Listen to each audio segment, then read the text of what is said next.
একজন সত্যিকার ভালো বউ তার জীবনের সবচেয়ে বড় নিয়ামত মনে করে দুনিয়ার তার স্বামীকে। কারণ সবাই তার সাথে বেঈমানি করবে, আমার স্বামী কখনো আমার সাথে বেঈমানি করবে না। সবাই আমার হাত ছেড়ে দিবে, আমার স্বামী কখনো আমার হাত ছাড়বে না। এখানে যারা বিবাহিতরা আছেন, আমি ছোট্ট মানুষ হিসেবে শ্রদ্ধার সাথে একটা কথা বলি। এক ঘরের নিচে থাকলে, একই ছাদের নিচে থাকলে অনেক কিছুই হবে। মন মালিন্য, পক্ষে বিপক্ষে, পছন্দ অপছন্দ অনেক কিছুই হবে।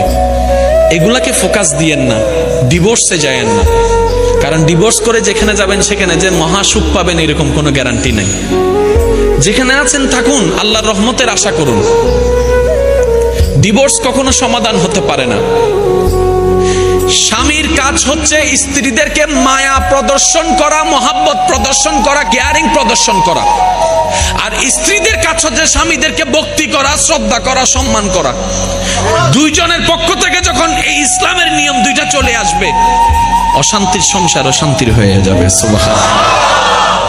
স্বামীর কাজ হচ্ছে কখনো কারো সামনে তার স্ত্রীকে ছোট না করা, আর স্ত্রীর কাজ হচ্ছে কখনো কারো সামনে নিজের স্বামীকে ছোট হতে না দেওয়া। কেউ যদি বলে তোমার স্বামী তো এমন, আপনি বড় গলায় বলবেন আমার স্বামী যেমনই হোক এটা আমার স্বামী, আপনার কথা বলার দরকার নাই। কেউ যদি বলে তোমার বউ এমন করেছে, আমারটা আমি দেখবো, সম্পত্তিটা আমার। দুইজনের ভিতরে যখন তৃতীয় পক্ষ ঢুকে যায়, ঝামেলা সব জায়গায়। যত মামলা কোর্টে আছে আপনি একটু খেয়াল করে দেখেন, দুই ভাইয়ের মাঝখানে তৃতীয় পক্ষ ঢুকছে, ওই তৃতীয় পক্ষই আজকে দুই ভাইকে লাগাইয়া মামলা করাই দিচ্ছে। যত ডিভোর্স আছে সব সময় সব জায়গায় দেখবেন তৃতীয় পক্ষ আছে। এবার আসেন, দামি কথাটা একটু মন দিয়ে শুনেন। পৃথিবীর বুকে অনেকগুলো সম্পর্ক আছে না? ভাই ভাই, ভাই বোন, বন্ধু, চাচা।